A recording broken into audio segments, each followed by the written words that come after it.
Hello, I'm Krista West, and in this video, I'm going to show you how to use one of my Folk Flourish's designs, my cross-stitch designs, on a linen shirt. How to add a flourish embellishment onto the back yoke of this shirt.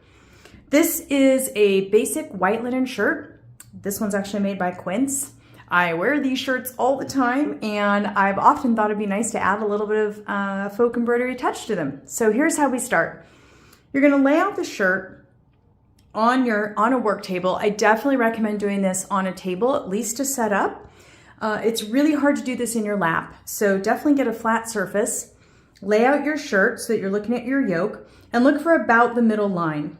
Most shirts like this have a little pleat here, very conveniently shows you the middle line.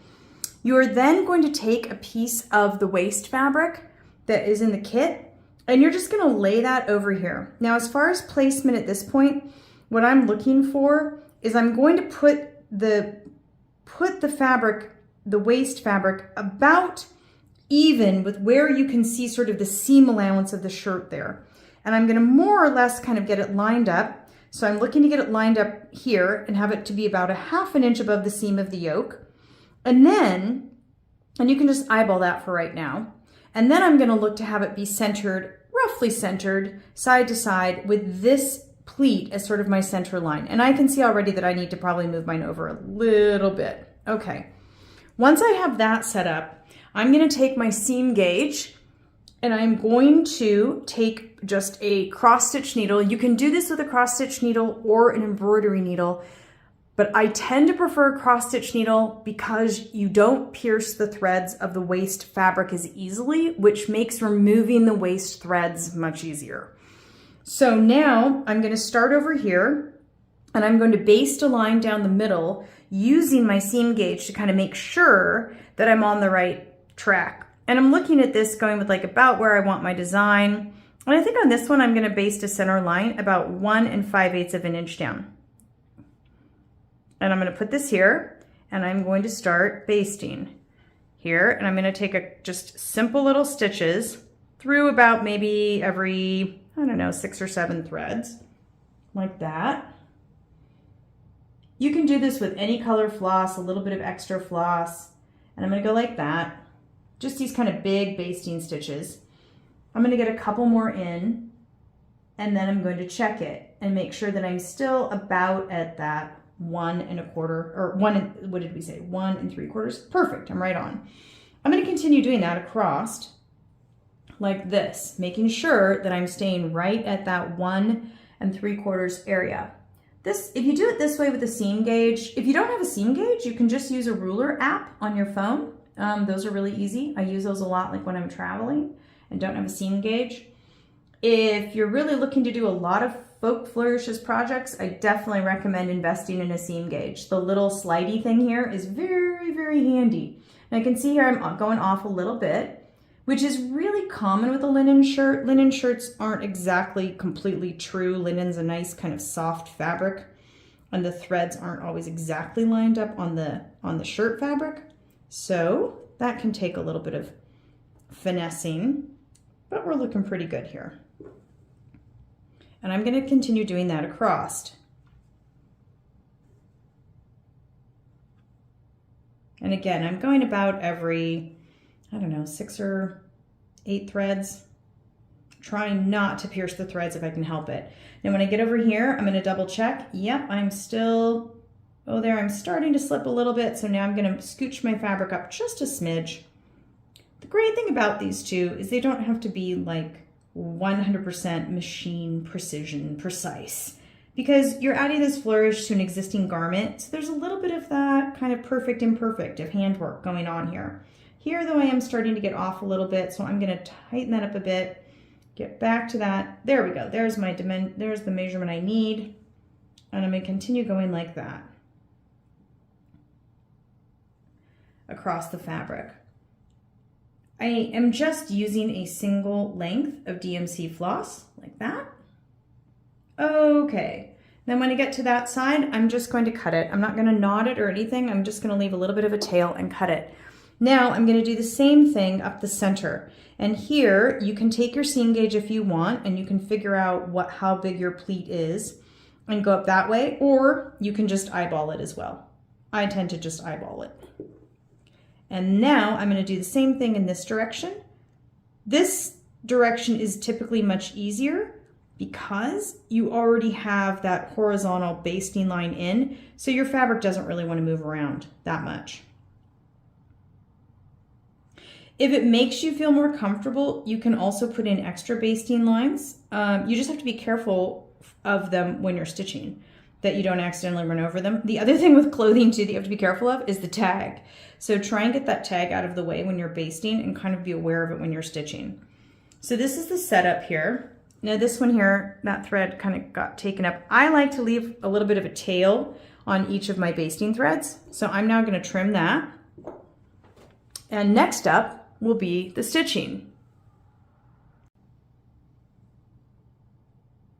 Now I'm going to hoop up my Folk Flourishes project. I am just using a 6-inch beechwood hoop. That's what works for me. You can also use a smaller 4-inch size if you're working on something smaller, especially for children's clothes. The smaller hoop can be really handy. I'm moving the collar out of the way and I'm placing it in here. And I'm going to make sure that I don't get that fabric out of true, that my fabric stays nice and neat and even, moving that collar out of the way. And I will just get this hooped up like this.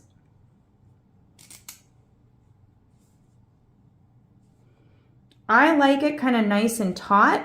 I feel like it helps keep the waist fabric in place. But you are working on a garment that has a lot of like bumps and uneven surfaces, so you may have to kind of fiddle with this a little bit to get it. It won't be the same tension that you're able to get with a regular cross stitch project with your counted thread fabric, just because there's a lot of variation in it working on a pre-made garment. For these sorts of projects, I like to I use 2 strands of DMC floss. And I go ahead and knot the end. The reason I do this is because this garment is going to go through the wash and I want that extra security. So I go ahead and knot the end, and I'm going to start in the center of the design. And I'm actually this will be the leaf design, the kind of scrolled leaf design from the garden kit. And I'm going to pull that in and get that first bit started. Now these little threads that your basting threads, they kind of want to get in the way. It's really important when working on these kits to work from the center outwards. So I'm going to start here and I will work out to the right and then I will work out to the left. It helps keep everything aligned. You wouldn't want to start at one end and go over, because by the time you got over here, your fabric might shift a little bit. If you start from the center and work outwards in each direction, it helps you be able to make little micro adjustments as you're working to keep your design centered on the garment or the item that you're embroidering. So as I'm working out from left to right, from the center outwards, I am being careful, let's see if I can get that really close, to try as much as possible not to pierce the threads of the waist fabric. Now, if you do happen to pierce some of those threads, it's not the end of the world. It just takes a little bit more work to remove them. Now here, this basting line is starting to kind of get in my way. So right now, I'm close enough to the end of my design that I'll probably start taking out some of that. And you can do that either with a needle or a pair of tweezers, but I'll start pulling that out just a little bit at a time. In fact, here I'm thinking maybe my needle would be the best way to do that. And I'll pull out that basting thread if that's, again, because now that I have some stitches down, that basting thread isn't quite, I don't really need it there anymore. It served its purpose.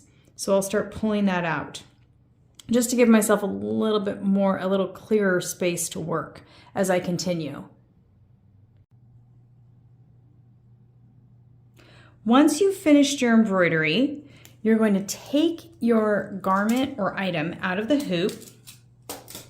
You're going to remove any last basting threads. Just pull them out. And then very carefully, you're going to trim the waist fabric to just trim it as close as you can get carefully to the embroidery. This will just reduce the number of threads you have to pull out. So I'm gonna trim it like that. Don't worry if it's a clean cut, we'll be pulling the threads in just a second. So the biggest thing here is you just wanna be careful that you're not trimming the garment by accident. So make sure you have your fingers under there and that you have the waste fabric pulled well away.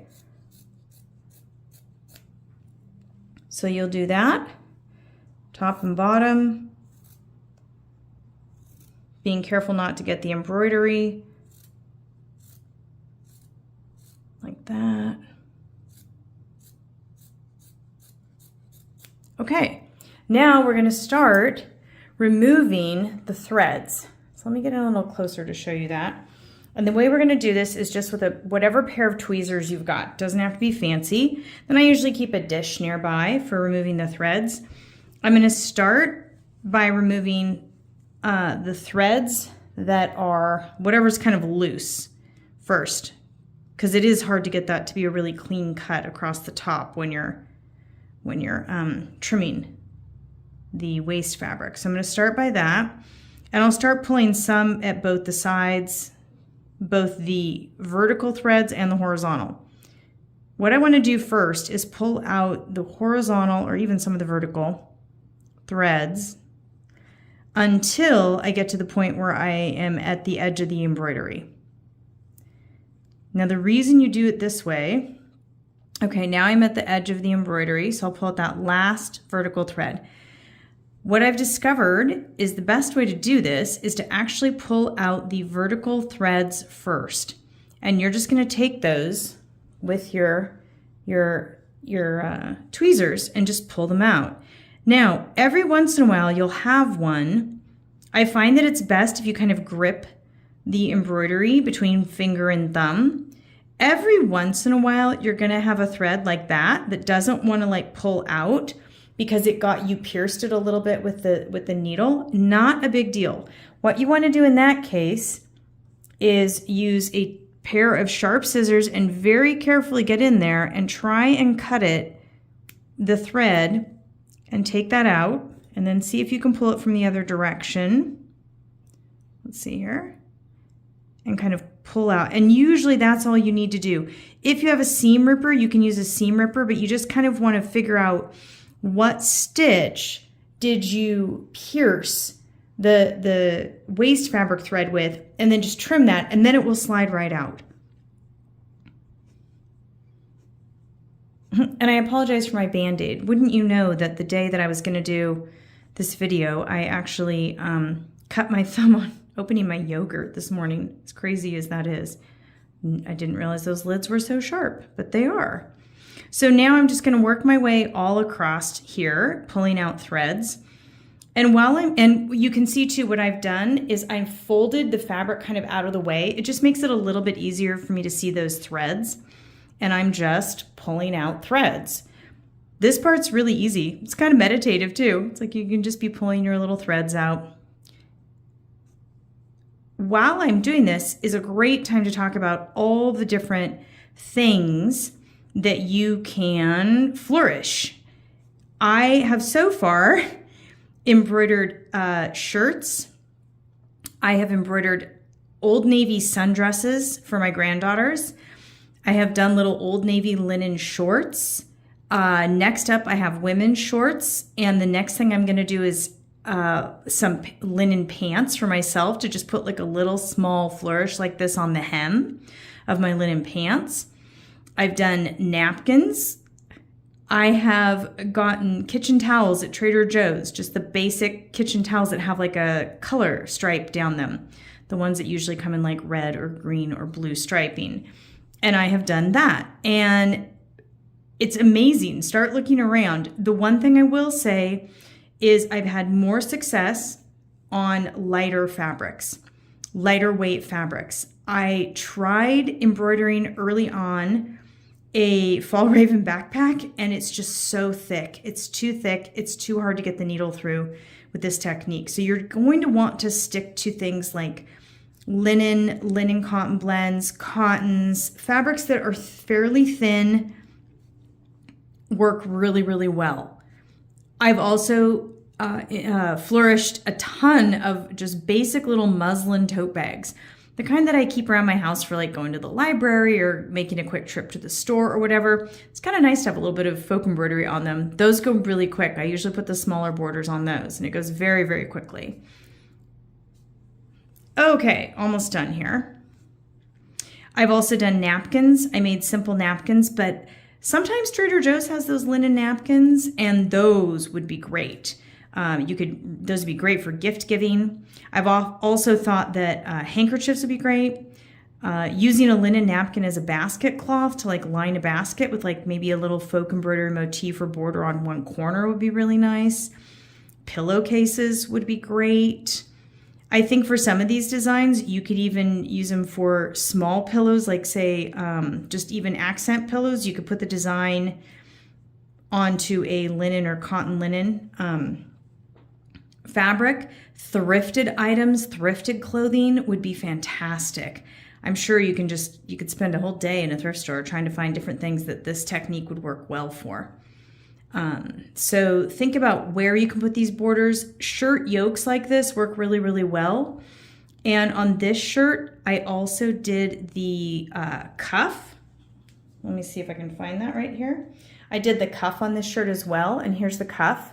I used kind of a coordinating design and did the cuff. So it's got one design on the back of the shirt yoke and one design on the cuff. And that's kind of fun. I've done that actually on 2 different shirts. When I do the cuff, I only do one cuff just because I think it looks a little bit more modern. But you could do both cuffs. Okay, now we've removed all of those vertical threads and all we have left now are the horizontal threads. They're longer and just a little bit, they just take a little bit more to pull out, although usually they just kind of pull out really easily. And you're just gonna pull these out.